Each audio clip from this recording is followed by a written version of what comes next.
स्वयंपाकात स्वादाची जान, डीएम मसाले तुमच्या घराची शान. छत्रपती शासन महिला गृह उद्योग कबनूर इचलकरंजी घेऊन येत आहेत अस्सल परंपरेची मराठमोळी चव म्हणजेच डीएम मसाले. मटन मसाला, चिकन मसाला, धणे पावडर, गरम मसाला, बिर्याणी मसाला, तिखट चवदार मसाले आणि चटणी म्हणजेच डीएम मसाले.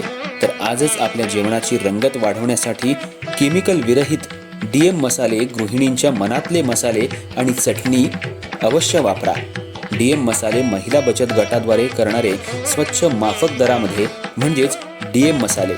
संपर्क दिव्याताई मगदूम, मोबाईल 91 30 80 22 55.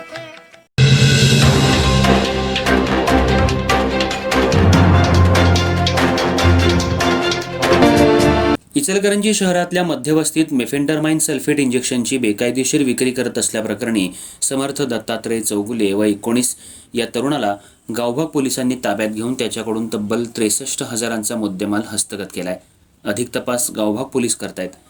कोल्हापूर जिल्ह्यात पोलीस अधीक्षक योगेश कुमार गुप्ता यांनी मिशन झिरो ड्रग्ज अंतर्गत शोध मोहीम घेत कठोर कारवाई करण्याचे आदेश सर्व पोलीस ठाण्याच्या प्रभारी अधिकाऱ्यांना दिलेत. त्या अनुषंगानं तपास पथकं तैनात करून सर्व अंमली पदार्थ तस्करी करणाऱ्यांवर पाळत ठेवली जाते.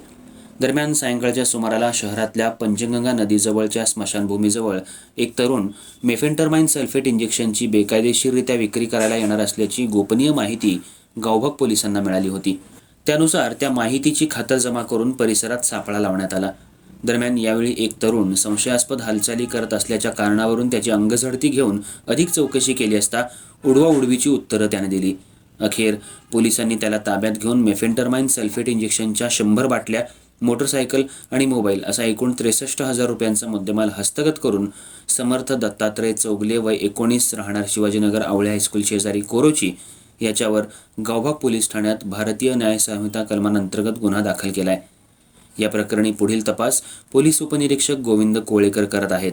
दरम्यान मेफेंटरमाइन सल्फेट इंजेक्शन मिळण्याच्या प्रमाणात वाढ होऊ लागली असून अशा अंमली पदार्थ खरेदी आणि विक्री करणाऱ्यांवर कठोर कारवाई करण्याचं आव्हान पोलिसांसमोर उभं आहे. अन्यथा वस्त्रनगरीची ओळख नशानगरी म्हणून व्हायला वेळ लागणार नाही.